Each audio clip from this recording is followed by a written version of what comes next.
일단 지난 시간에 했던 부분을 좀 복습을 좀 해볼게요. 자, 최측정 같은 경우는 고전소설이에요. 그래서 고전소설의 전반적인 특징을 조금 살펴보아야 합니다. 그래서 두 가지 비교를 해줘야 되는 거고요. 최측정 같은 경우는 일단 최척과 그 다음에 우리 오경, 여자 주인공, 남자 주인공이 나와요. 그죠? 그래서 편지를 주고받으면서 사랑하긴 하고 그 다음에 조선 부탁하는데 혼인날 기다리던 중에 외병을 침입을 막기 위해서 의병으로 전쟁이 나. 그러니까 군대 간 거죠, 말 그대로. 임진왜란 때가 배경이에요. 이때 첫 번째는. 그 다음에 혼인날 돌아오지 않자 양생 사유로 맞으려고 했는데 위기죠. 근데도 뭐예요? 오경이 끝까지 의리 지키고 적극적인 사랑을 지켜서 첫 아들 몽성을 낳아서 행복한 나날 보내죠. 만나서 행복하면 되는데 그러던 중에 또 정유재라는 전쟁이 또 터져버려. 그래서 저희 또다시 헤어진다라는 것이 이제 본문에서 본격적으로 나왔어요. 공간적인 배경이 남원이 조선이에요, 해외예요? 라고 하면 조선 땅이죠. 조선 땅에서 어디로 간다면 나중에 후에 중국 요흥으로 가요. 명나라 요흥으로 간단 말이야. 오케이? 그러니까 초점이 바뀌는 거야. 중국에 누가 갔죠? 우리? 최척이 갔어요? 오경이 갔어요? 기억나요? 최척이 갔어요. 맞습니다. 시대적 배경은 그래서 임진왜란부터 정유재란까지 요건 앞부분 줄거리에 나와 있고 우리 정유재란부터가 우리 교과서의 시험 범위인 거죠. 그리고 오경의 성격 같은 경우는 소극적이에요? 적극적이에요? 소극적이에요? 적극적이에요? 어떻게 알죠? 앞부분 줄거리만 통해서? 적극적. 왜? 끝까지 기다려서 혼이 난대잖아. 그니까 엄마가 시키는 대로 아빠가 시키는 대로 말 듣지 않고 자기가 의지대로 사랑을 쟁취하고 진취적이다라고 얘기를 해요. 그게 약간 자신의 주장이 또렷하고 맞죠? 그래서 지금 이 두 사랑의 사랑 이야기를 얘기를 하는 거고요. 잠시만요.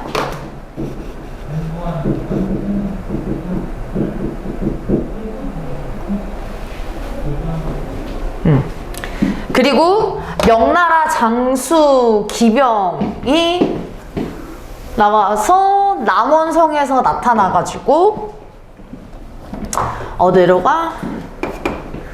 누굴 만나서? 최척은 명나라 장수 만났지? 그쵸? 여유문 만났어요. 그쵸? 조력자라고 했고 도움을 주는 사람. 그렇지? 근데 어떻게 중국 사람이랑 대화할 수 있었지? 라고 했더니 그 자연스러운 그 장치들이 나와. 어떻게? 최척이 임진왜란 때 군대 갔어. 의병으로 갔다가 명나라 군대가 접촉한 경험이 있어 중국말을 잘 하는 거야. 그래서 대화가 되고 측은지심으로 여겨가지고 얘 데리고 갔잖아. 여유문이. 그치? 최척을 데리고 갔어. 그래서 이제 말 한 필 주어서 자신의 진영으로 데려갔지. 그래서 최척의 성격 같은 경우는 그 자신의 그런 살기 위한 방도를 막 찾아요. 여유문의 등장으로 중국에 대한 공간적인 배경이 확대된다. 왜? 국내를 했다가 국외로 해외로 가잖아. 맞나요? 그리고 최척의 인물의 재주를 되게 아끼고 누이한테도 소개팅 시켜줄 정도로 엄청나게 신임을 갖고 있었어요. 신뢰를 해요. 그럼 최척은 우리 평범한 인물이에요? 아니면 제자 가인형의 인물이에요? 라고 했을 때 제가 지난 시간에 설명드렸는 게 엄친아라고 했어. 왜냐면 여기 외우는 게 아니라 여기 나와 있잖아요. 평범한 인물이 아니라 굉장히 사기캐인 거야. 문장에도 능하고 말타기에도 괜찮고 탈속에도 잘하고 그러니까 여유문은 되게 아꼈던 거지. 그리고 요흥으로 데리고 가서 함께 살았던 거야. 그리고 전체적으로 봐봐요. 여기까지가 누구에 대한 이야기예요? 최척. 그 다음 누구의 얘기 나와요? 최척 일가, 가족. 기억나는지 모르겠지만 여기 뒤에서는 최척의 아빠, 부친, 최척의 장모니까 누구의 엄마요? 오경의 엄마요. 그래서 걔네 둘이 있었는데 얘네 둘이 늙었잖아. 그러니까 일본 놈들이 신경을 별로 안 쓴 거야. 자기네들 안 죽일 걸 아니까, 못 죽이는 건 아니까. 그래서 몰래 피해 와서 몸을 숨겼고 마을 돌아다니면서 있는데 연곡사가 뭐라고요? 절, 맞아요. 절에서 승려들의 방에서 애 우는 소리가 들렸는데 그게 누구 울음소리 같다는 거야? 우리 손주 소리. 첫 번째 몽석을 낳아서 혼인을 합니다. 그러니까 혼인을 해서 몽석을 낳습니다라고 앞부분 줄거리 나왔거든요. 그 첫째 아들이라는 거야. 알고 보니까. 고전 소설의 무슨 특징이에요? 무슨성. 그치, 우연성이었어요. 비현실성 맞아요? 비현실성은 판타지야. 마법, 도술 이런 것들 부르는 거야.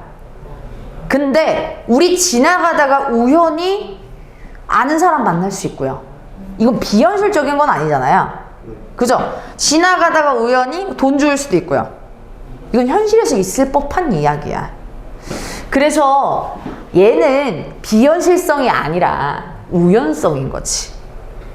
그치? 전기적이 아니라 우연성인 거예요. 그래서 몽석이었던 거지.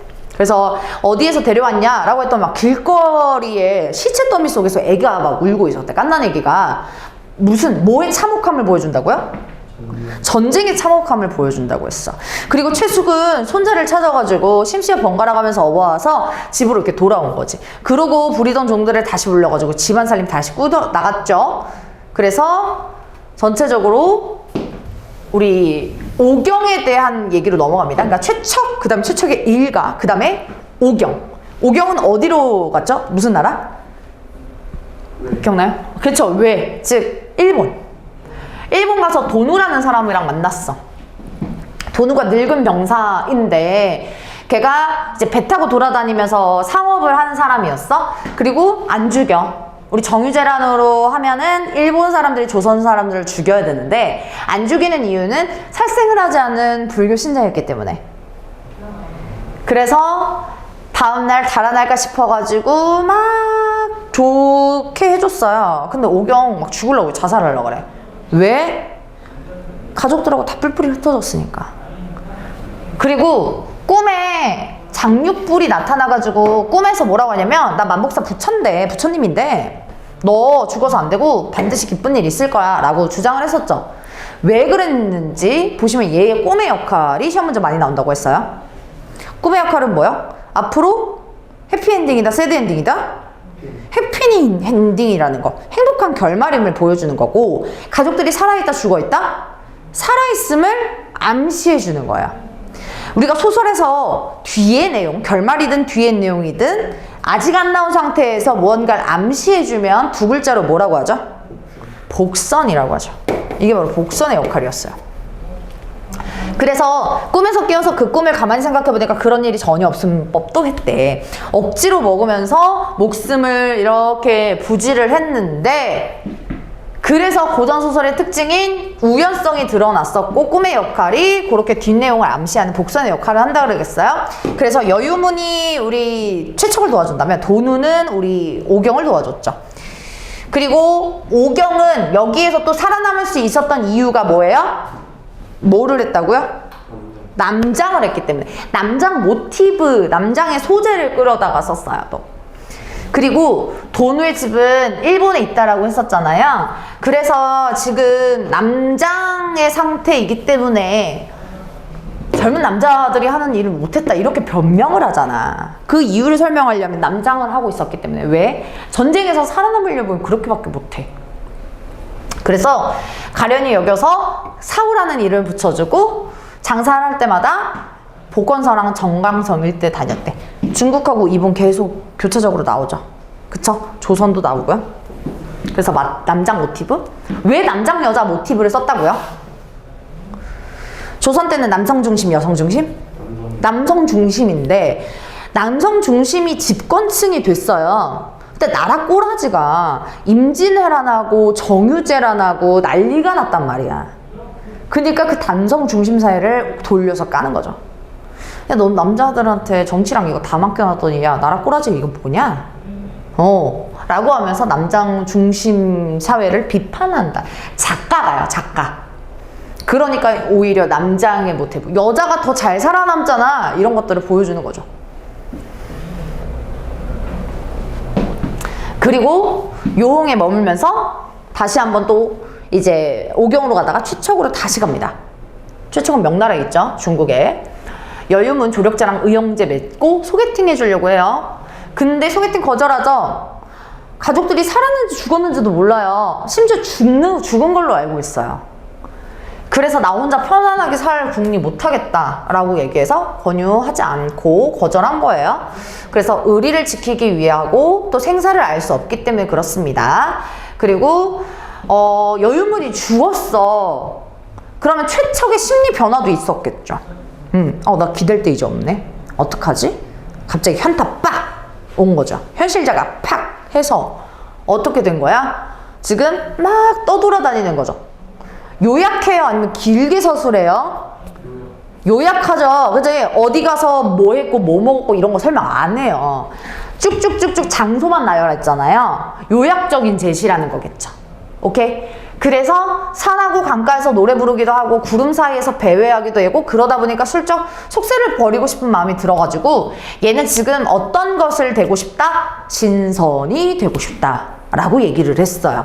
그래서 술법을 배우리라고 마음을 먹은 거야. 그러니까 신선이 되고 싶다라는 얘기는 자체는 뭐냐면 여기에서 신선사상이 드러난다라고 볼 수가 있는 거예요.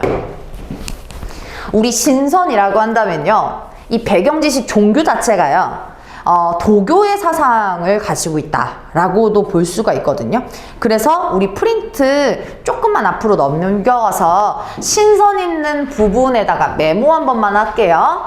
신선 사상이라고 한다면 도교 사상이 드러난다라고 볼 수가 있는 거고요. 신선 사상, 도교 사상 오른쪽에 빈칸에 한 군데다 적어주시면 될 것 같아요. 그래서 얘에 관련된 거는요, 신선 혹은 선녀, 이 신선선자예요. 그 다음에 뭐 우리 불교는 상징하는 꽃이 부처님 오신 날 석가탄신일에 연등축제라고 해서 연등을 쫙 달아요. 그러니까 연꽃을 쫙 단단 말이야. 그래서 불교에 상징하는 꽃은 연꽃이야. 근데 여기서 상징하는 꽃은 복숭아야, 복숭아꽃. 그래서 도화라고 해. 그리고 무릉도원 들어봤나요? 무릉도원이 진짜 좋은 이상향, 유토피아잖아요. 거기가 도교에서 생각하는 이상향이 무릉도원입니다. 요러한 상징적인 낱말들이 있을 때 신선사상이라고 지칭을 하는 거예요, 우리는. 알겠죠? 그래서 얘는 지금 현실에 속세를 버리고 싶은 마음이라고 하는 건 탈속이라고 하는 거예요.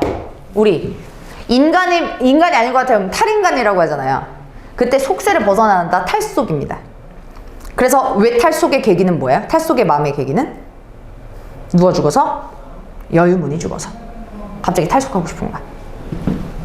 그래서 비극적인 상황이 만나지도 못하고 떠도는 삶, 떠돈다라고 하는 게 지난 시간에 뭐라고요? 유랑이라고 했어요. 유랑.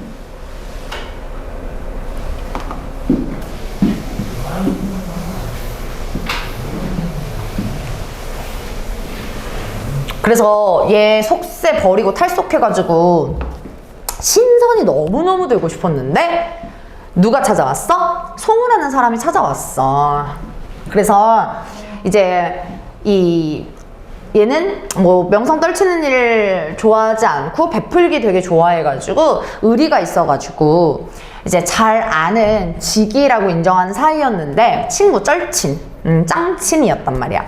그래서 별명 부르면서 야 신선돼가지고 살면 얼마나 산다고 그러냐? 나랑 가가지고 장사하면서 그냥 해외 다니면서 나랑 같이 다니자. 여행하면서 차하고 비단 이런 거 사고 팔고 매매하자, 장사나 하자, 이렇게 된 거죠. 그래서 알았다 하면서 승낙하고 길을 떠난 거죠. 그래서 공간에 또 이동이 나오죠. 어디로 가요? 최척하고 송은 어디? 베트남, 안남으로 가는 거야. 정리해 볼게요. 공간이 조선 남원에서부터 나라 어디 나와요? 중국, 그 다음에 중국 명나라 요흥이고, 그 다음에 오경은 어디? 일본. 그 다음에 마지막 베트남까지. 해외가 공간적으로 다 확대가 돼요. 그리고 여기에서는 폭우에 정박해 있었고 열흘 넘게 머물러가지고 초여름 초 이튿날이 됐어. 4월달. 그래서 하늘에 구름 한 점 없고 물빛은 비단처럼 고왔어요. 우리 요거 평가 문제집에서도 서술형으로 나와 있는데요. 이 그 분위기 조성되어 있는 부분을 좀 포커스 맞추면서 본격적으로 시작해 봅시다. 지난 시간에 이어서. 자, 얘 지금 결론을 말씀드리면 베트남에서 배, 중국 배들, 일본 배들, 베트남 배들 막 있는데 거기에서 결론은 최척하고 그 다음에 오경이 다시 만나. 거기서 우연히, 완전 우연히. 그러니까 우리가 해외 가서 사랑하던, 잃어버렸던 사람을 만나는 거랑 똑같은 거예요. 그래서 그 전까지는 얘가 여기 있는 걸 모르잖아. 분위기가 슬퍼, 기뻐? 슬퍼요. 그럼 그 슬프고 쓸쓸하고 고즈넉한 분위기를 조성해줘야 돼. 그러려면 어떠한 상징적인 자연물들이 있어야 된단 말이에요. 그렇기 때문에 여기서는 하늘엔 구름 한 점 없고 물빛은 비단처럼 고왔고요. 바람이 그저 물결이 잔잔했으며 사방이 고요해서 그림자 하나 보이지가 않았다 라는 거예요. 자연물이 쭉쭉쭉쭉 나열되고 있는데 자연물을 좀 봅시다. 하늘은 구름 한 점 없고요. 그리고 물빛은 비담처럼 고왔고요. 바람이 그쳐서 물결이 잔잔했습니다 라고 얘기를 하네요. 자, 상징적인 4가지의 자연물이에요. 구름 한 점 없대요. 깨끗하라는 거예요. 꽉 차 있나요? 안 있나요? 꽉 차 있어요? 없어요? 없죠. 공허하죠. 그리고 물빛은 비담처럼 고왔대요. 잔잔한가요? 역동적인가요? 잔잔해요. 바람이 그쳤어요? 얘도 정적이죠. 그리고 물결이 잔잔하고요. 사방이 고요해서 그림자 하나 보이지 않았다 라고 해서 자연물을 통해서 이건 뭐예요? 분위기 조성인 거예요. 쓸쓸하고 잔잔한 분위기 조성 이라고 메모해 주십시다. 메모해 주시고요. 또 자연물 체크해 주시고. 자연물 체크되었나요? 그리고 뱃사람들은 깊은 잠에 빠져 있었고 물새 울음소리가 들려왔고요. 또 연부라는 소리가 들려왔어요. 감각적인 이미지 뭐죠? 무슨 감각이에요? 청각이죠. 그래서 청각적인 심상으로, 청각적인 이미지로 분위기 조성한다라고 했어요. 맞죠? 이거는 자연물을 통한 거고요. 얘도 자연물은 자연물이지만 간간히 물새 울음소리, 그 다음에 연부라는 소리, 구슬프게 또 분위기를 조성해주는 거예요. 청각적인 이미지로. 그래서 지난 시간에 여기까지 했었죠. 본문 보고 왼쪽 정리할게요. 그래서 최척은요, 홀로 선창에 기대어서, 선이 배선자야. 선박할 때 선자야. 창은 창문 창이야. 그래서 배 창문에 이렇게 기대서 자신의 신세를 막 생각하다가 짐꾸러미 안에서 퉁소, 그러니까 필이야. 단소 같은 거요. 그렇게 꺼내가지고요, 슬픈 곡조의 노래를 한 곡 불러가지고 가슴 속에 맺힌 슬픔과 원망을 풀어보려고 했대요. 왜 갑자기 뜬금없이 퉁소를 부른다고요? 라고 한다면 의도가 뭐예요? 가슴 속에 맺힌 슬픔하고 원망을 풀어보려고요. 이게 퉁소를 꺼내본 까닭이겠죠. 여기다가 바로 하면 되겠네요. 그쵸? 자신의 맺힌, 근데 왜 가슴 속에 맺힌 슬픔과 원망이야? 조금 더 보충하면 누구와 흩어져 있기 때문에? 가족과.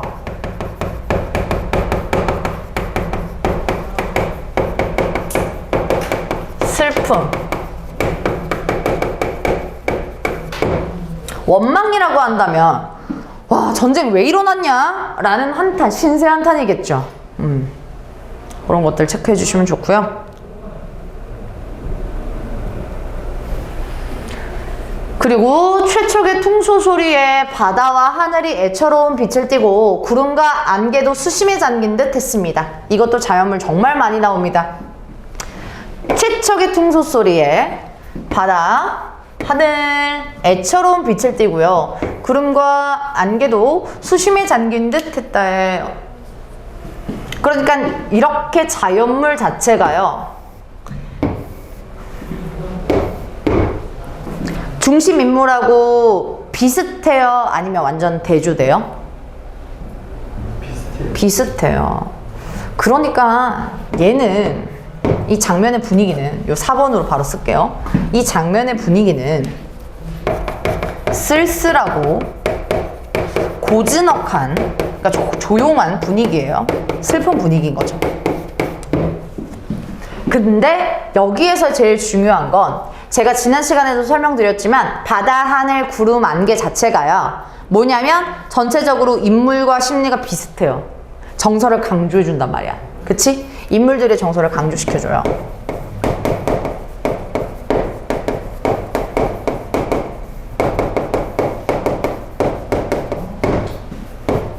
시켜주기 때문에 뭐다? 여기에서는 정서를 강조시켜 객관적 상관물이다.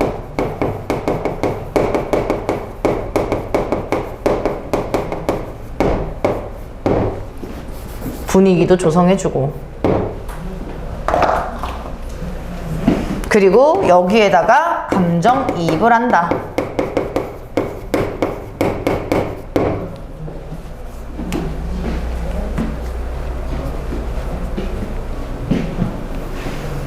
뱃사람들도 그 소리에 놀라서 일어나서 모두들 서글픈 표정을 지었대. 왜? 너무 슬퍼서 최척처럼 지금 전쟁통에 조선 사람들도 있을 거고요. 아니면 최척의 연주를 듣고 정말 갑자기 슬퍼진 거지. 구슬프니까 곡조가. 그때 문득 일본 배에서 연불하던 소리가 뚝 그쳤대요. 그리고 잠시 후에 조선말로 시를 읊는 소리가 들렸어. 중요한 거.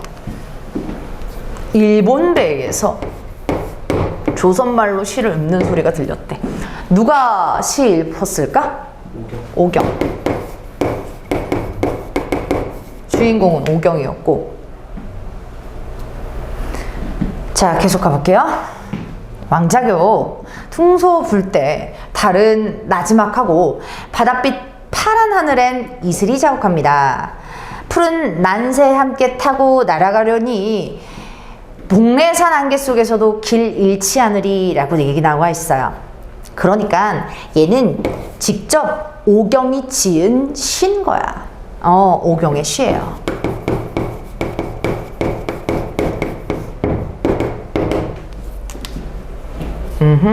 자, 오경의 시를 설명하기 전에 요것 좀 정리 좀 하고 갑시다.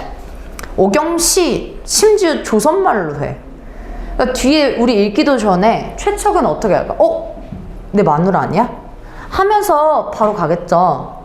근데 지금 밤이어서 당장 갈까 내일 갈까 뒤에서 걱정하거든요.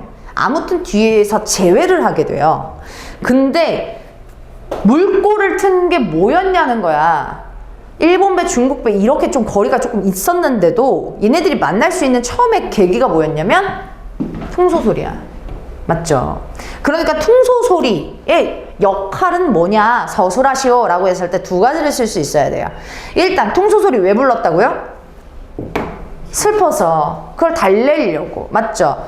그러면 그 퉁소소리에서의 느끼는 인물의 감정을 대변을 하는 거 맞죠? 첫 번째 인물, 즉 최척의 심리를 대변해주는 거고요.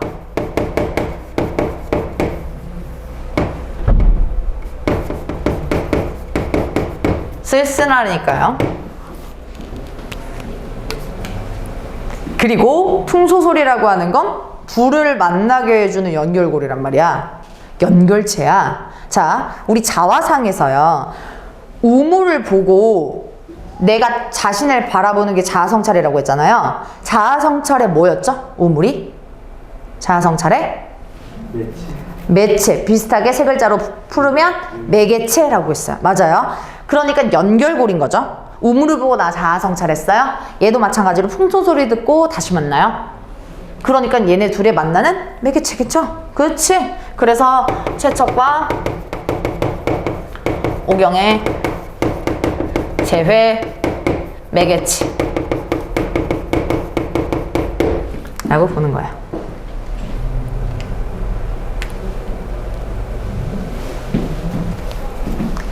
공간적인 배경의 확대라고 한다면 정리를 할게요. 앞에서 지금 마지막에 이제 베트남에서 만나서 끝나요. 조선으로 다시 돌아가지만 자, 맨 처음에 배경이 어디에 있어요?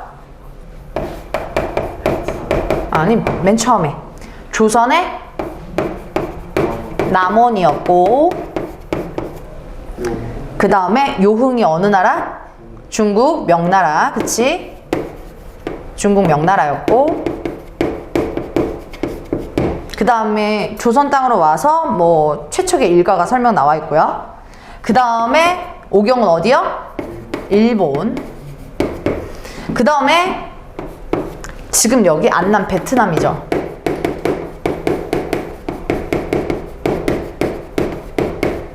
공간이 점점 확대가 된다는 거예요.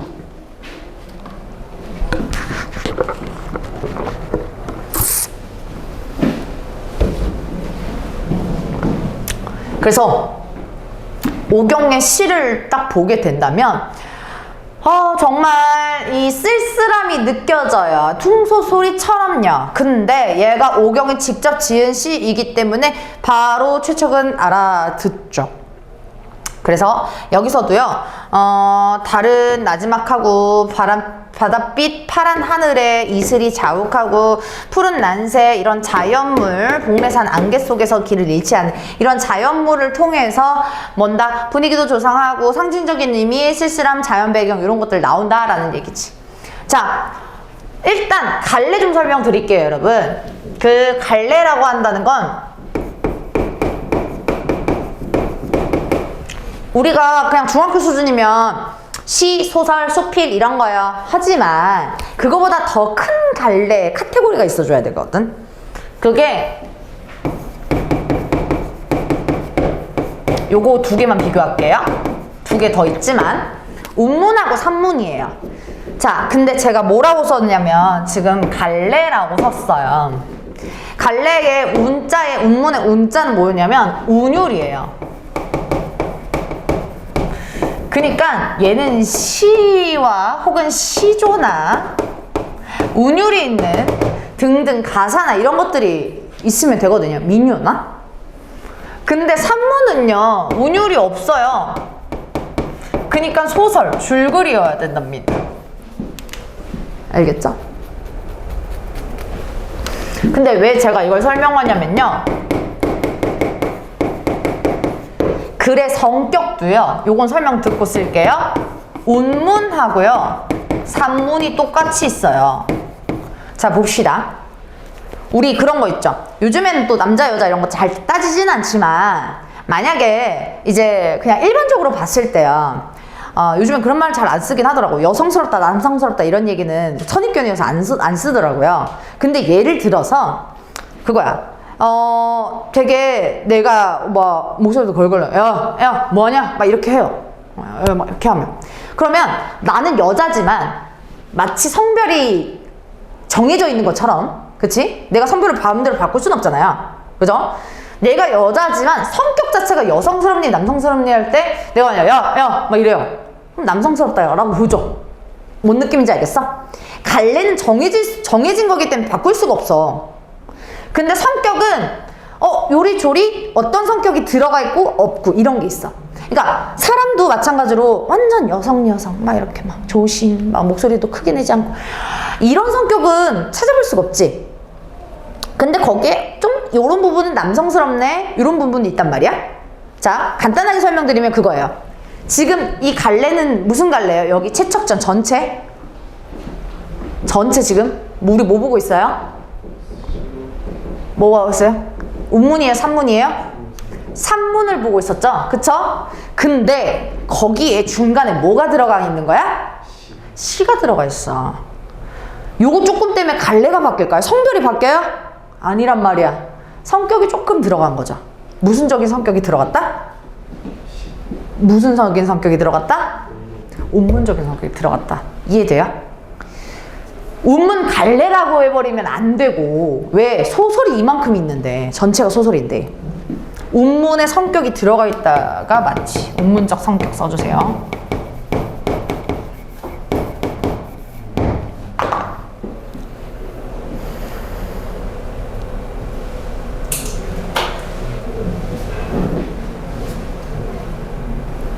그 다음에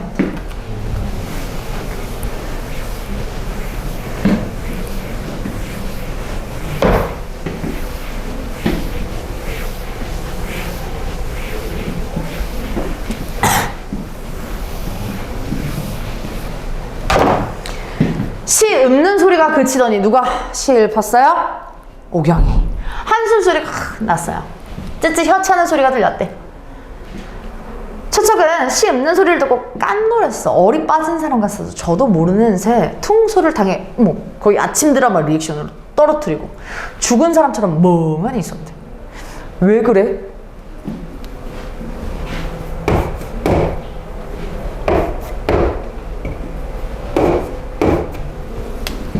차이점이 있거든요. 결론은 최적이 어떤 감정이야 지금?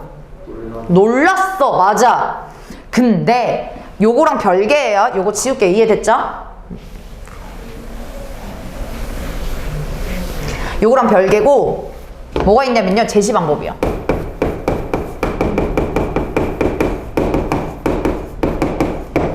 서술 방법인데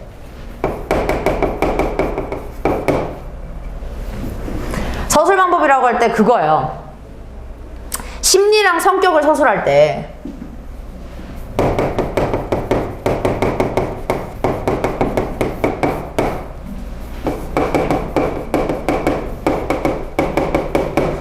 직접적으로 보여주냐 아니면 간접적으로 보여주냐, 두 가지의 차이점.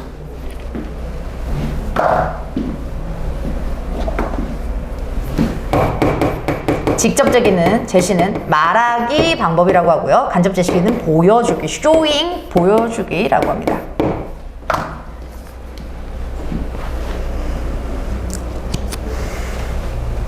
자, 제시 방법. 심리 성격을 직접 제시하면 예를 간단하게 드릴게요. 흥부 나빠요. 흥부 착해요. 놀부 나빠요. 이게 직접 제시. 흥부 슬퍼요. 놀부 깜짝 놀랐어요. 놀부 화나요. 이게 직접 제시예요. 생각할 필요 있어요? 없어요. 직접 다이렉트로 서술자가 설명해줘. 누가 설명해준다고요? 인물이에요? 서술자예요? 서술자가 말하게 해준다고. 서술자의 설명이라고.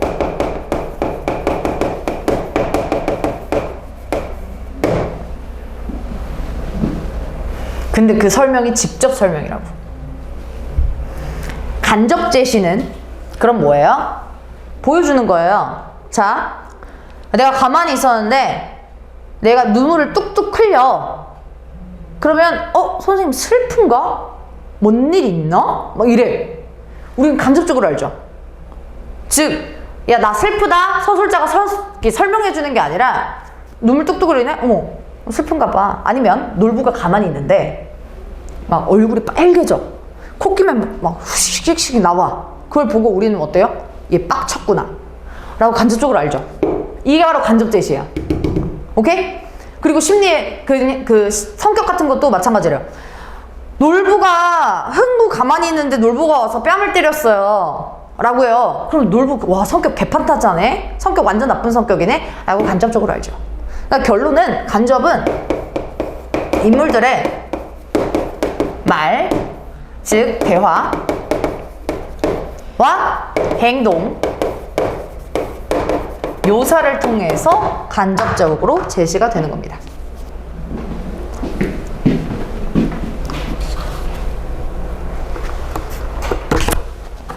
보시면 되는 거고요. 그래서 제가 물어볼게요. 그러면 최척은 시 읊는 소리 듣고 깜짝 놀라서 어리 빠진 사람 같았대요. 1번은 직접 제시예요? 간접 제시예요? 직접. 어떻게 포인트 알았죠? 오케이, 끝. 2번은요, 간접 제시, 직접 제시? 간접 제시 어떻게 알아요? 풍소를 땅에 떨어. 오케이, 좋아. 그 유명한 우리 짤 있잖아요. 그 오렌지 주스 뱉는 짤. 누구 딸이에요 하니까는 그 아저씨가 아침 드라마에서 오렌지 주스 막 뱉잖아요. 그걸 보고 진짜 개 놀랬나봐. 우린 알죠. 그것처럼 우리는 진짜 놀랬구나 하면서 비유가 막 죽은 사람처럼 멍하니 있었대. 이런 행동도 자체도 다 간접 제시라는 거야. 알겠지? 둘 다 놀란 건 마찬가지야. 똑같은 얘기예요. 근데 써줄게요. 얘는 직접 제시, 얘는 간접 제시.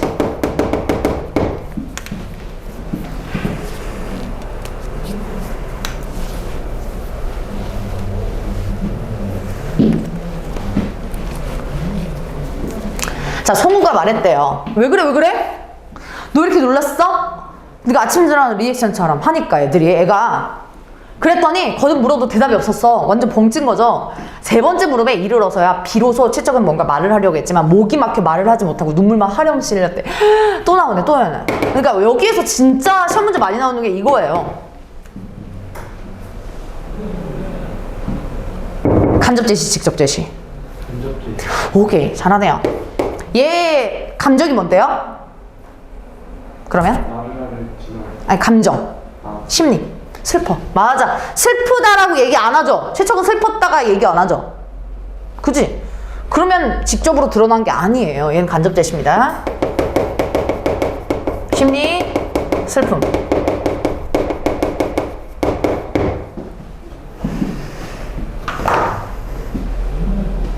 최척은 잠시 후 마음을 진정시킨 뒤에 이렇게 말했대. 저건 내 아내가 지은 시예요. 오경이가 지은 시래요.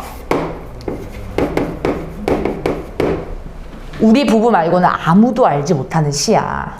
게다가 방금 시를 읊던 소리도 아내 목소리랑 똑같아, 비슷해. 아내가 저 배에 있는 게 아닐까? 그럴 리 없을 텐데 말이야. 왜 믿지 못해? 너무 우연하거든. 맞지? 그리고 전란으로 목숨을 잃은 줄만 알았거든요. 생사를 확인을 못했거든요. 그쵸? 죽은 줄로만 알아서 그래요.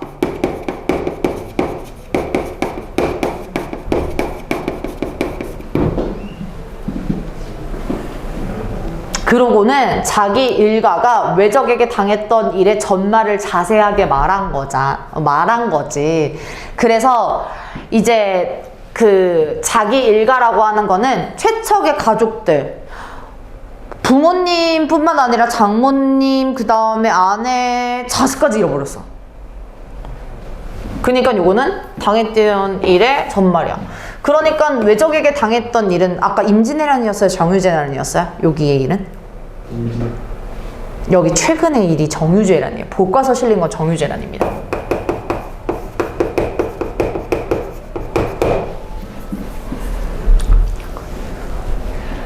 그래서 배 안에 있던 사람들이 모두 놀랐고 희한한 일을 여긴 거야. 완전 구경거리인 거지. 지금 따지면 거의 유튜브 각인 거지. 구경거리인 거야. 어떻게 해외에서 이렇게 우연히 만났대, 이거야. 거기에 두홍이라는 사람이 있었어요. 중요한 시험 포인트 또 나옵니다. 두홍. 젊고 용감한 자였습니다. 인물 소개 나오네요. 성격 나와요? 성격 직접 제시, 간접 제시? 직접 제시. 이젠 알겠죠? 감을. 두홍은 최척의 말을 듣더니 의기가 넘치는 표정이 막 돼가지고 주먹으로 막 노를 치고 분연이 일어나면서 이렇게 말을 했다는 거야. 자, 얘는 일단 직접이었어. 의기가 넘치는 표정. 주먹으로 노를 치고 일어서며. 간접, 직접. 간접. 표정이랑 행동이네요. 간접이네요. 얘 심리 뭔데? 그러면? 심리. 화난 거 분노야. 맞습니다. 심리 분노. 직접은 얘는 성격을 직접적으로 보여준 거죠. 내가 저 배로 사정을 살펴보겠소 라고 얘기를 했어. 이 대사 멘트 있잖아요. 멘트 보고 의식의 성격 알 수 있죠. 두홍의 성격은 어떤 것 같아요? 용감해요. 또 성격이 차분해요, 급해요? 급해요. 성격 급함.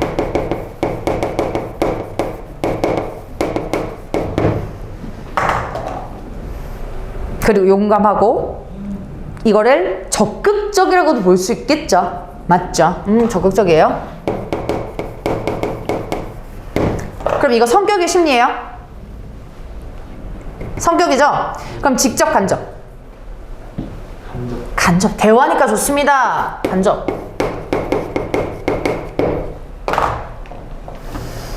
근데 송우가 나와. 송은 누구 친구지? 최척 친구였어. 아까 그 신선으로 들려고 했는데 얘가 말려가지고 지금 배 같이 탄 애잖아. 맞죠? 송우의 성격 좀 볼게요. 두홍을 말리면서 말했대요. 야, 야심한 시각에 지금 시간이 몇 시인데 소란을 일으켰다가는 큰 난리가 날지도 몰라. 왜? 지금 전쟁 중이거든. 정유재란 중이거든. 베트남은 아니어도 전체적으로 좀 뒤숭숭하단 말이야. 내일 아침에 조용히 처리하는 게 좋겠어 라고 하네. 성격 나오지? 어때? 얘랑 비슷해, 두홍이랑 비슷해, 대조적이야? 대조적이야. 신중한 성격이라고 해요, 요거를.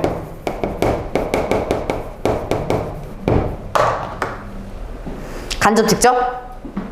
간접이죠, 해줘. 사람들이 모두 그러는 게 좋겠다고 얘기를 해. 그래, 그대로 보자. 이렇게.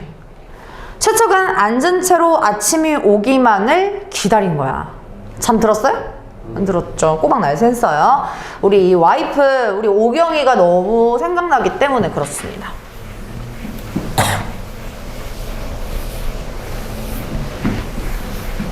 그러면 내용을 좀 정리 좀 해볼게요.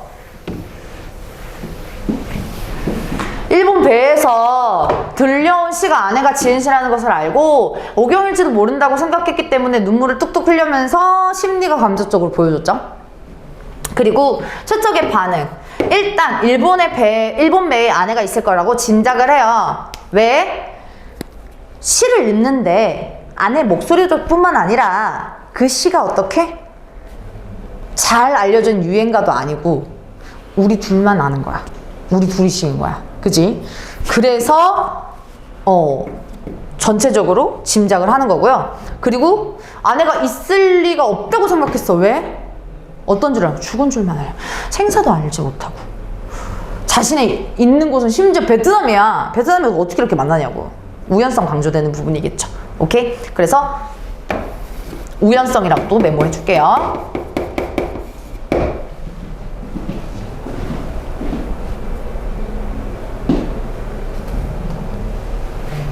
그러면 우리 두홍의 성격을 좀 제시를 정리 좀 해볼게요. 빈칸 채워봐서. 그러면 얘는 두홍이라는 사람이 용감한 자였다 넘기시면 그러면 용감한 성격이라는 걸 알아요? 무슨 제시야? 자, 다시 정리하면 직접 제시 써주시고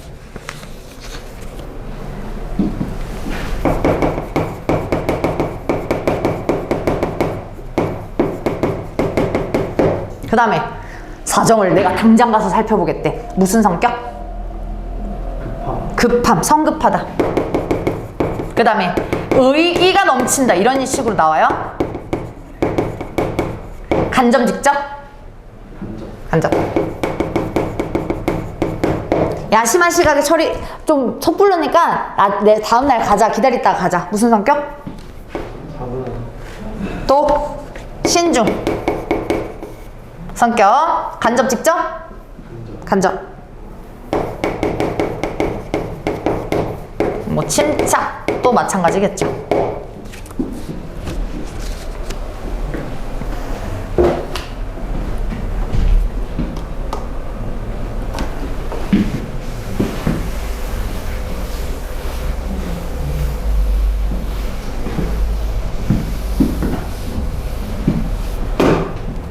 시대적 배경하고 공간적인 배경 역할 좀 정리 좀 해볼게요. 시대적 배경은 실제 있었던 전쟁인 임진왜란하고 정유재나를 시대적으로 제시를 하고 있고요.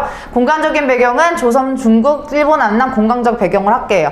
일단 둘 다 전쟁으로 인해서 민중들이 겪은 고통하고 이산의 아픔을 사실적으로 표현했단 말이야. 자, 포인트는 이거야. 얘는 실제 있는 시대적 배경 맞죠? 역사적 사실이에요.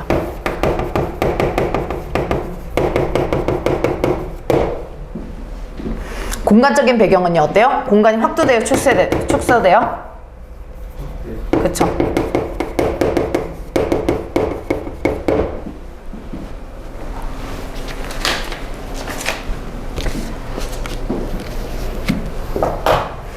그러면 이거에 따른 효과를 봐줘야 되는데, 볼게요. 예를 들어서요, 부산행도요, 좀비인데 판타지인가 현실적인 게 아니잖아. 사실이 아니란 말이에요. 근데 부산행 KTX가 실제로 있어요. 그러면 우리가 진짜 아니야? 거짓말인 거 뻔히 아는데 진짜 아니야? 막 부산행 KTX 탈 때마다 조금 쫄고 막 이래. 그러면 사실성이 있기 때문에 몰입을 더 한단 말이야. 그래서 이것도 마찬가지예요.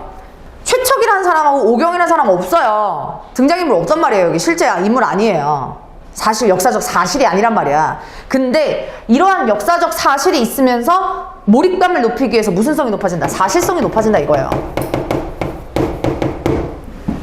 그리고 공간적인 배경도요. 그런 거 있잖아요. 우리 드라마 이런 것들 보면 홍보하는 거 보면 200억 투자의 드라마 막 이렇게 나오잖아요. 몇백억 투자의 드라마 이러면 규모가 진짜 크다. 왜? 해외 촬영하니까. 아니면 CG를 겁나 붙이니까. 근데 여기는 지금 해외로 공간을 확대했죠. 그러니까 작품의 규모가 소규모가 아니라 장대한 규모다라고 표현을 하는 거야. 효과는 장대한 규모.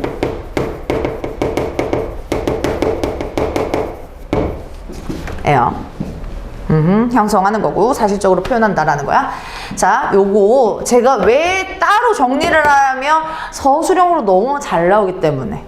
알겠지? 문장을 쓰는 연습을 좀 해줘야 돼요. 그리고 최척의 등장인물의 특성 나오는데 이게 왜 다른 고전소설과 차별성을 드리냐면 제가 앞 시간에 지난주에 고전소설의 전형적인 특징이 많이 나오는데 그게 뭐였냐면 콩쥐팥집 두꺼비가 막 깨진 탈을 막 막아주고 막 이래. 그리고 흥분을 제비 박씨 물어다가 갔더니 금은보가 막 나와. 말 돼요 안 돼요? 안 되잖아요. 그러니까 고전소설의 옛날 소설들은 다 이렇단 말이야. 즉 비현실적인데 얘는 비현실적인 거 나와 안 나와? 도술 부려 안 부려? 안 부려. 다 현실적인 거야. 그리고 주인공들도 막 뭔가 도술을 부리거나 아니면 뭔가 진짜 어디에서 기술을 배우거나 이런 게 아니라 자기 힘으로 헤쳐나갔단 말이야. 오케이? 그래서 그 내용을 써줘야 돼요. 뭘 써줘야 된다? 다른 고전과 차별성을 지닌다. 다른 고전 소설은 정기적이고 즉 비현실적인데 얘는 등장인물의 특성은 다른 고전 소설과 달리 자신의 인물 스스로의 힘으로 노력하여 극복한다. 써줄게요. 다른 고전 소설이 요렇다라는 얘기예요. 적었나요?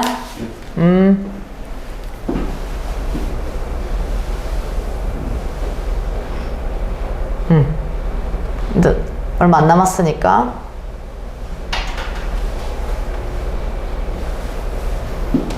마무리하고 쉴게요.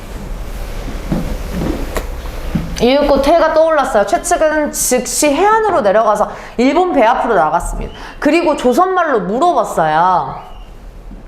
간밤에 시를 읽던 사람은 분명히 조선 사람이었어요.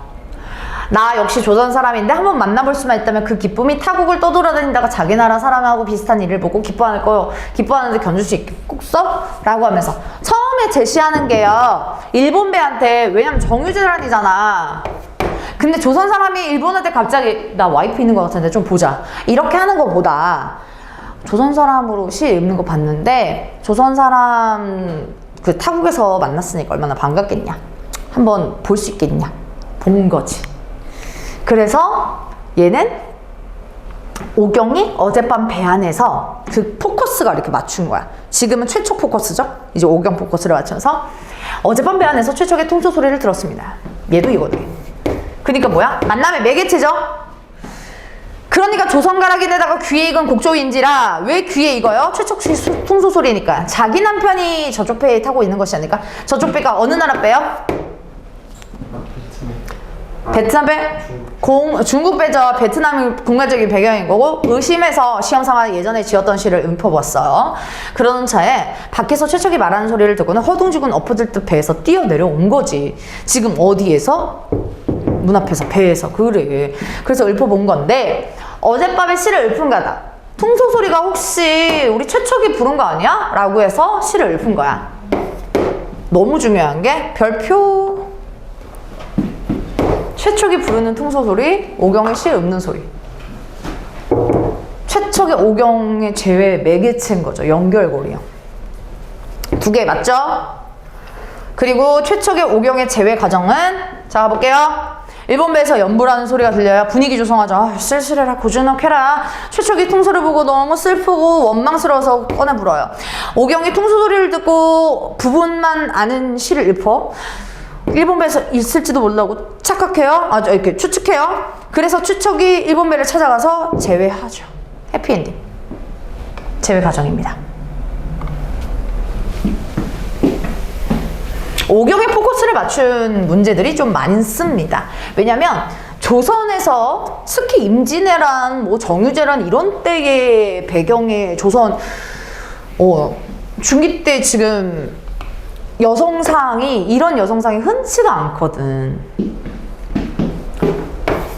먼저 대쉬해. 먼저 구에 쪽지를 보내. 앞부분 줄거리에 생략되어 있지만 얘는 이랬어. 대쉬할 때. 그리고 뜻을 거스르면서 자기 의지대로 배우자를 선택하는 거지.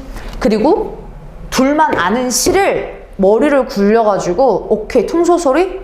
나도 한번 불러서 던져야지. 이렇게 해서 부른 거란 말이야.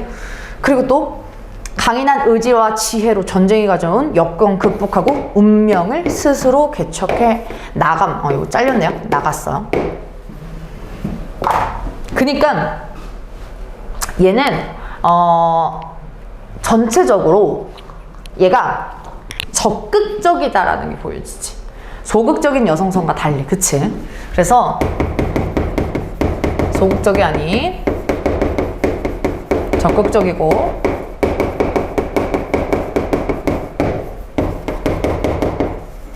여성이다 라는 것도 알아두시고요. 얼마나 남았죠? 그 다음에 뭐 주도적이다 라는 말도 쓰면 좋겠네요. 그럼 OX로 대답해보면 자, 오경은 조선시대의 여성상하고 비슷하다. 맞아요? 틀려요?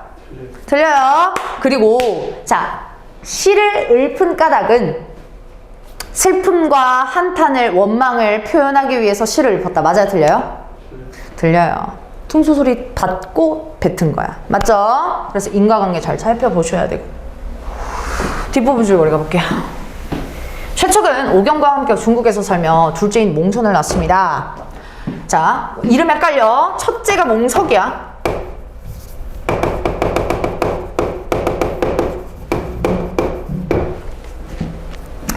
얘가 절에서 울던 애.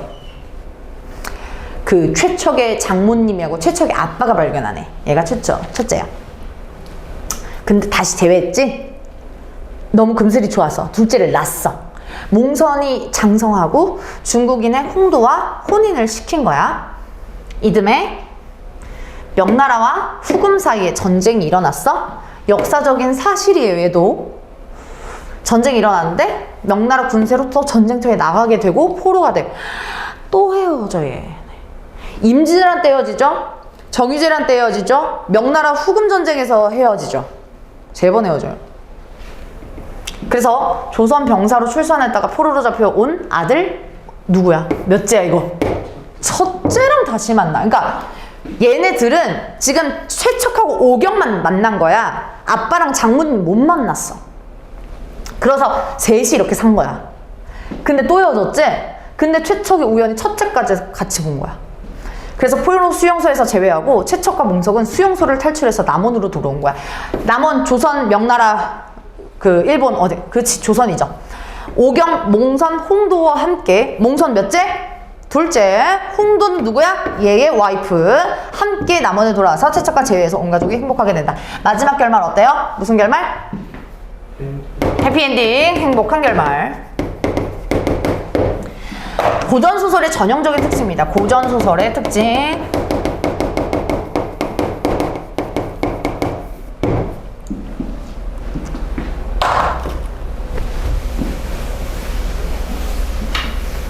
넘기기 전에. 그래서 제외의 지금 부분을 살펴보게 되면 우연성이 겁나 많이 들어가요. 포구에서 전복해서 어떻게 베트남에서 중국에서 오고 일본에서 오고 그런 사람 만나냐고. 우연이라는 거죠. 오케이? 그리고 전체적으로 이 구조만 살펴보고 학습활동을 하고 정리할게요. 자, 일단 뭐가 뭐랑 반복이 된다고요?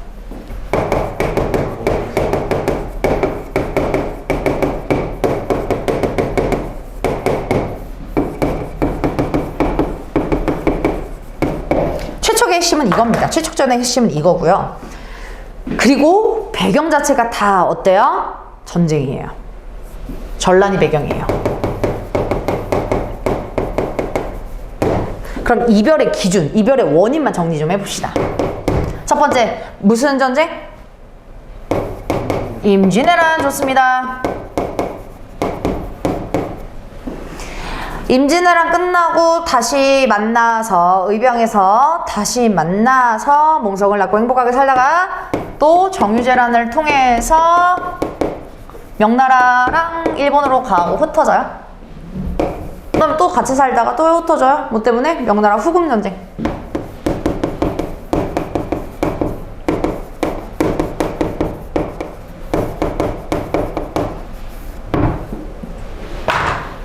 만남 이별 구조 반복된다.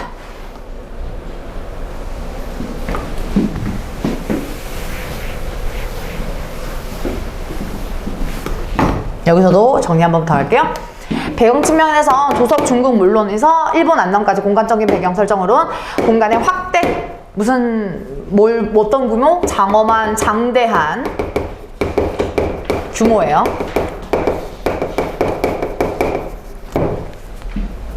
그 다음에 시대 배경, 역사적인 배경 들어갔죠? 그리고 구체적인 지명 들어가죠? 무슨 성 높인다? 사실성, 현장감. 그러면 독자들로 뭐를 높인다고요? 입감. 높인다고. 그 다음에 인물적 면에서는 오경이 자신의 뜻에 따라 배우자를 선택하고 전쟁으로 인한 역경 위기를 지혜롭게 극복해서 당차게 운명 개척해 나가는, 계속 강조하는 적극적 진취죠. 그리고 봐봐요. 국제결혼합니다. 뒷부분 줄거리 있었죠. 몽선하고 중국인 홍도와 결혼해요. 세계를 보는 인식의 확장. 국제결혼하네요. 심지어. 구성 측면 아까 계속 반복했던 거, 요거 복잡한 구성이라고 합니다. 단일 구성 아니에요.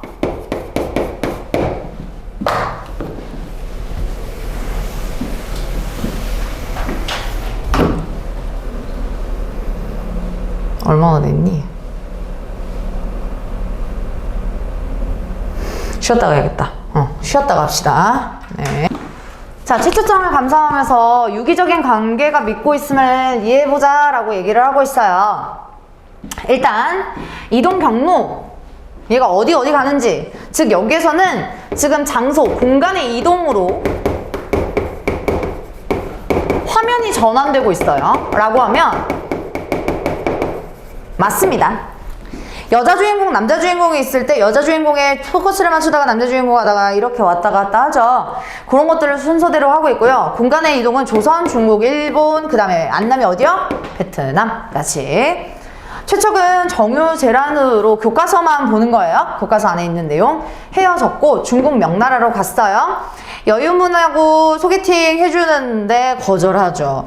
각지를 떠돌아다녀요. 왜요? 여유문 죽고. 그 다음에 뭘 결심했어요? 신선 돼볼까? 했더니 송후의 제안 받고 장사 뱉었죠. 장사하러 가서 제외를 합니다. 오경도 마찬가지로 정유재란에서 헤어지고 외적 돈우에게 붙잡혀서 일본으로 끌려갑니다.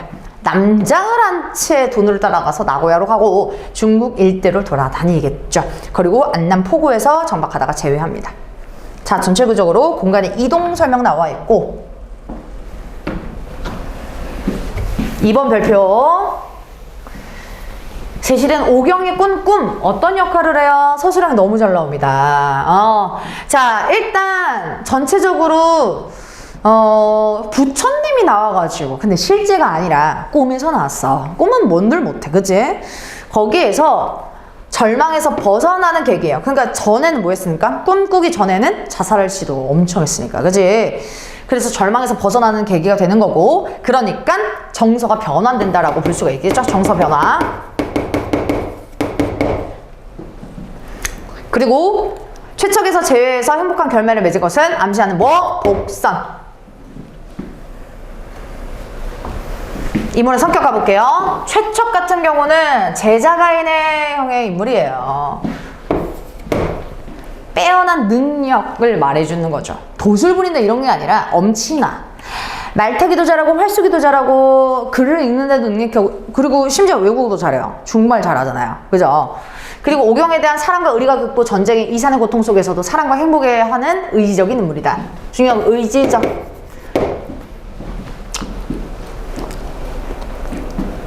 포기해요? 안 해요? 안 해요. 그리고 심지어 여유문의 그 딸하고 결혼했으면 그 딸하고 행복해서 계속 중국에 살 수 있겠죠. 여유문이 죽었어도, 그지? 근데 착했다는 의지, 그 다음에 신념, 이런 것들을 버리지 않아요. 그리고 오경도 강인한 의지와 지혜죠. 그래서 역경을 극복해서 배우자 선택했고 스스로 개척하는 적극적인 인물이다. 꼭 알아두시고 그 다음에 말로 풀어서 써야 돼요.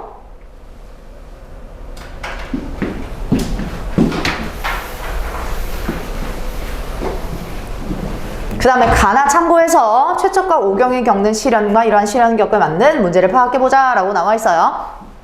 일단 오경은 외적 돈우에게 붙잡혀 있었고 자살할 생각으로 이루어지지 못했대요. 그러니까 여기에서는 이러한 시련이라고 한다는 건 전쟁으로 인해서 가족과 흩어져 있잖아요. 그죠? 그래서 가족, 우리 이산가족 들어봤죠? 뿔뿔이 흩어진 가족이라는 거지. 그치? 그래서 우리 전란, 그 다음에 이산의 아픔, 이게 시련이야. 그죠? 메모해 줄게요.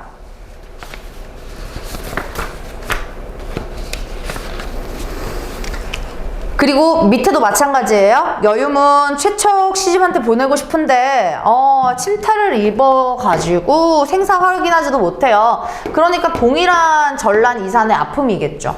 근데 여기서 이 현실의 문제는 뭐냐라고 했을 때 지금 이 전란이 뭐라고요? 정유재란이라고요. 자, 전란이라는 거는 정유재란의 줄임말 이런 것들 아니고 전쟁의 난리예요. 아시겠죠? 전란이라는 거 다시 전쟁의 난리예요. 오케이? 그렇게 생각하시면 되고 생사 확인조차 못한다라는 얘기예요. 그 다음에 간단하게 좀 봅시다. 내용 정리할게요. 사랑에 빠져서 약혼해요. 만나죠. 임진왜란, 의변참전, 옹성 낳고요. 제외하는데 뿔뿔이 터져요. 이별. 안남에서 만나요. 제외. 명나라 군산으로 참전해요. 이별. 조선에서 일가가 다시 만납니다. 그래서 계속 만남 이별 제외 만남 이별 제외 이렇게 되는 거죠. 오케이. 그러면 전체적으로 뒤에 어떻게 구성을 해주셔야 되냐면 일단 임진왜란이 들어갔어요. 여기 뭐 들어갈까? 정유재란.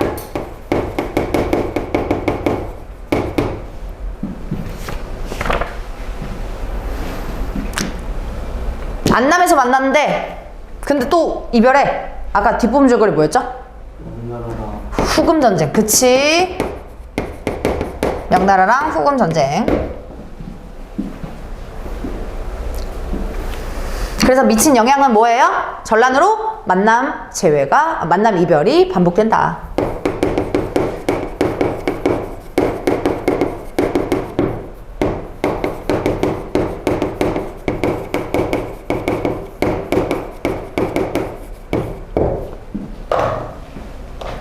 음.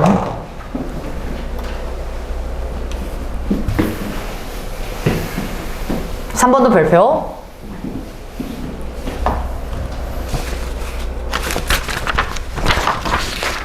얘는 말하고자 하는 바가 뭔지를 표현하는 거예요. 자, 이거 실화예요? 아니면 허구예요? 허구죠. 맞습니다. 실제 있는 전쟁이지만 요거 같은 경우는 우리 소설이기 때문에 허구야.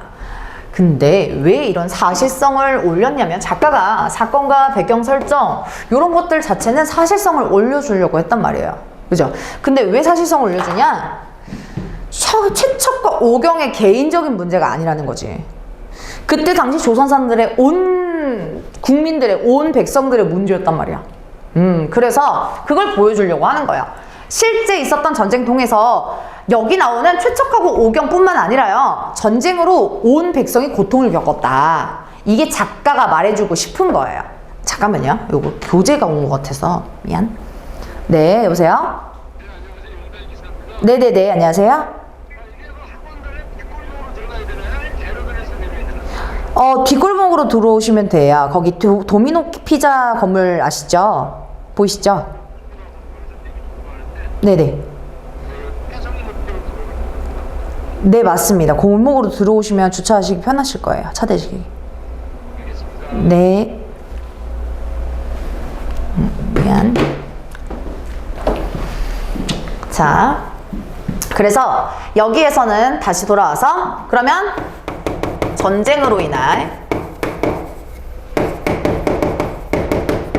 아픔, 이산 등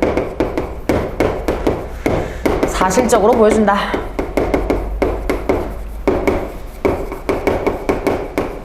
메모해 주시고.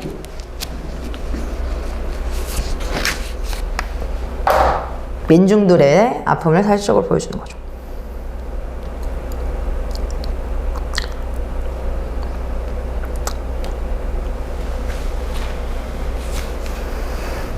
시험 문제 많이 나오는 거는 요거예요. 두 개 비교하는 거거든요. 우리 왼쪽은 최척전이고요. 오른쪽은 박시전입니다.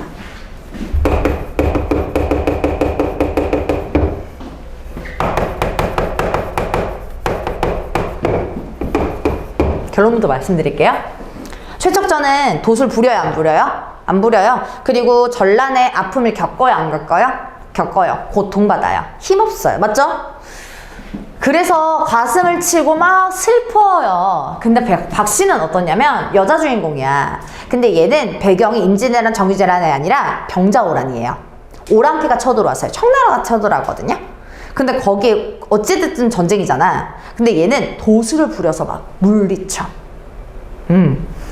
비현실적이거든? 근데 이딴 소설 왜 썼냐면 병자호란은 완전 최악의 전쟁, 완전 패배한 전쟁이란 말이야. 거기에 정신승리하고자, 그러니까 나쁘게 말하면 정신승리인데 정신적으로 위안과 위로를 얻고자 요렇게 박시전을 쓴 거예요. 사람들이. 뭔 얘기인지 알겠지? 이거는 아픔을 사실적으로 그려내고 진짜 고통받는다, 민중들이. 얘는 민중들이 이미 고통받았어. 근데 이걸 통해서 정신적으로 승리하고 정신적으로 위안과 위로를 받기 위해서 이런 소설이 나온 거야. 알겠죠? 작가의 의도는 그것입니다. 결론은 이거고, 최척전은 여기에서 교과서에 안 나온 부분이 있기 때문에 포인트 맞춰가지고 읽어볼게요. 다시. 자, 최척은 가슴을 치고 발을 부르더니 복받치는 슬픔에 기절해서 쓰러지고 말았대. 그러니까 고통받죠.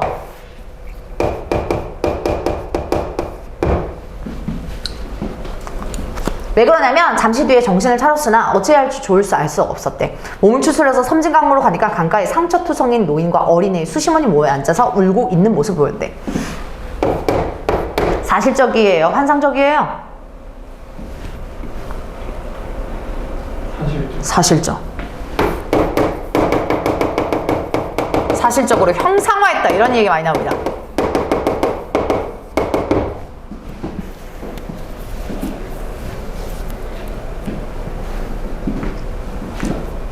계속 우리는 산속에 숨어 있다가 이곳으로 끌려왔습니다. 그러니까 왜 그랬냐라고 했더니 외적의 배에 이르니 젊은이들만 배에 태우고 늙은이와 아이들은 이렇게 칼로 찔러서 내팽개줬대. 참혹하잖아. 참혹한 전쟁의 실상이에요.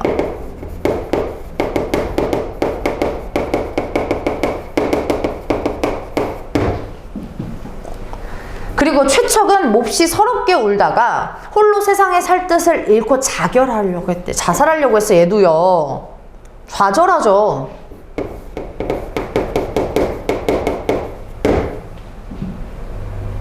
네 이미 한 번 좌절했어.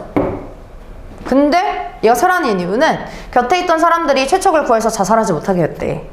그러니까 우리가 한강 다리에서 누가 뛰어들려고 해. 그럼 우리 말리잖아. 그것처럼 그런 거예요. 말린 거예요. 얘는 최척이 홀로 터벅터벅 강가를 걸었으나 갈 곳이 없었고요. 사흘 밤낮. 사흘은 3일입니다. 4일 아니고 3일이에요. 사흘. 나흘이 4일이에요. 3일 밤낮을 쉬지 않고 걸어서 고향집에 이르렀습니다.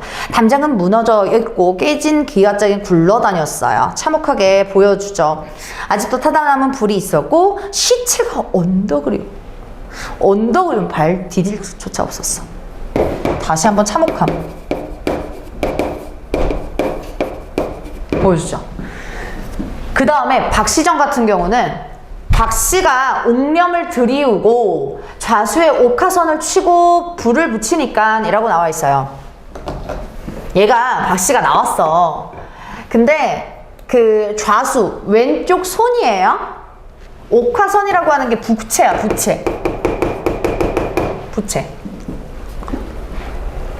부채를 주고 불을 붙이니까 봐봐. 화강이라고 하는 게 불빛이에요. 근데 그런 라이트가 아니라 정말 그 파이어의 빛이야. 화광이. 알겠지? 그 불들이 파이어가 호진을 충돌하여 호진이 오랑캐 즉 청나라입니다. 그래서 여기서 시대적인 배경은 써줄게요. 병자호란이에요.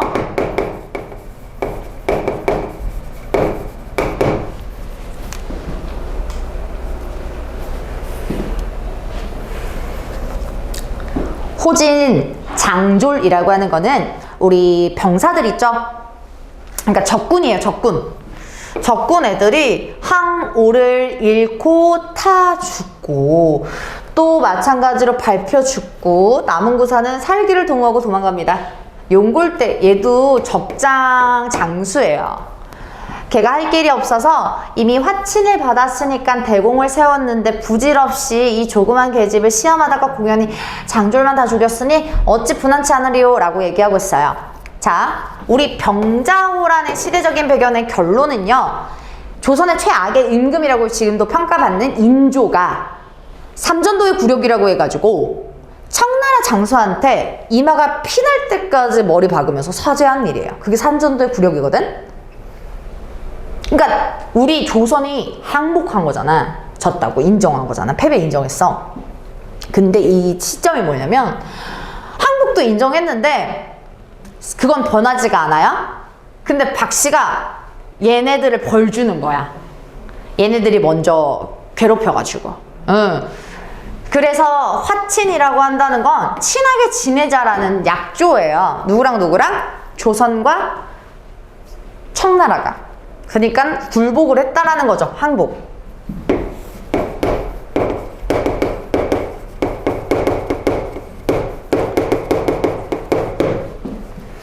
대공. 그러니까 말 그대로 청나라 입장에서는 공을 세운 거잖아. 근데 부질없는 조그만 계집이 누구예요? 박씨요. 박씨를 시험하다가 공연히 장졸만 다 죽였대. 어찌 빡치지 않으리요? 이래요. 너무 분하다 이거지. 회군 파견해서 군사를 돌렸어요. 빠꾸한 거죠. 발행할 새 왕대비랑 세자, 대군, 장안비색을 데리고 갑니다. 라고 얘기하고 있어요. 인질들 데리고 갑니다. 박씨가 개화라고 하는 시중이에요. 시비라고 하거든요. 시중 짓는 노비를.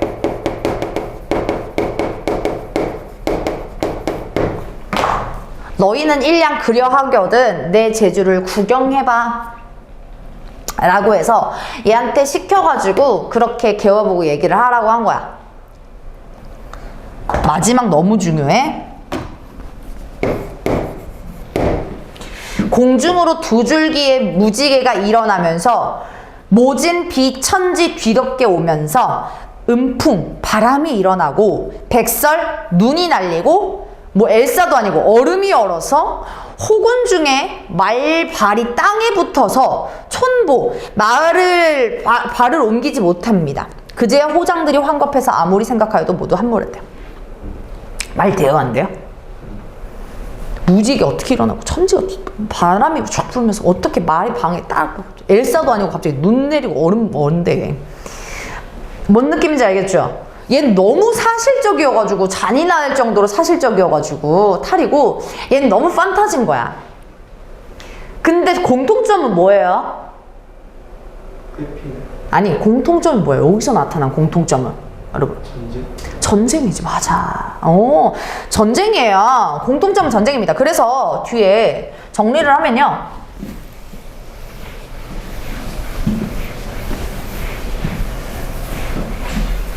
최척전은 앞부분의 일부이고 나는 박시전의 일부예요.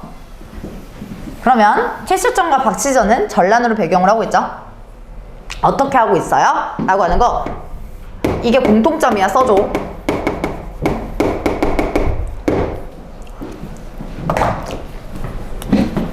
그냥 최척점을 가라고 할게요. 사실적 비현실적? 최척점? 사실적.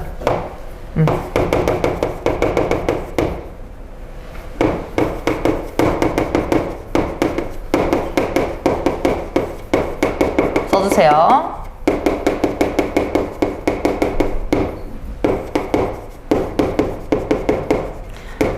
전쟁을 겪는 민중의 아픔을 사실적으로 그려냈고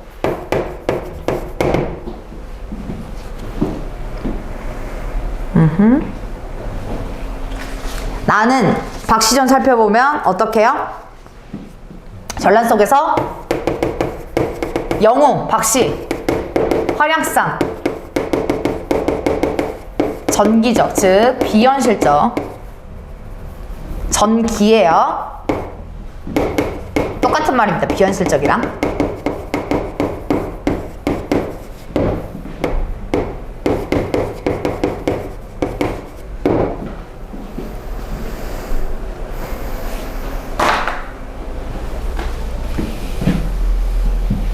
그 다음에 이거 정리 체크만 하자. 최척은 평범한 인물이야. 헷갈리지 말아야 되는 게 봐봐.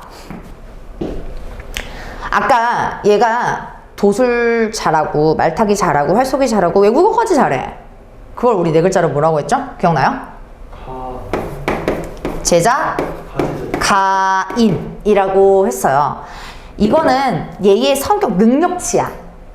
근데 이거는 뭐 우리도 전교 1등 반에서 있고 반에서 1등 있잖아요. 잘하는 애도 있고 외국어 잘하는 애도 있고 평범한 인물로 큰 틀로 취급을 하는 거야. 뭐랑 비교했을 때? 이런 애들이랑 비교했을 땐 평범한 인물이지. 근데 이것도 맞게 해주라는 거예요. 이게 특이한 인물은 아니라는 거예요. 알겠죠? 박씨는 영웅적 인물로 전란 속에서도 신이한 도술 표시해 주세요. 저걸 물러친다.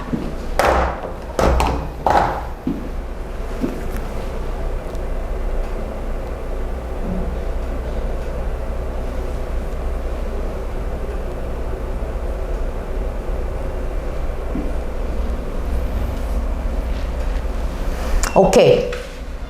여기까지 하고요. 그러면 잤어. 문제 좀만 풀다가 갈게.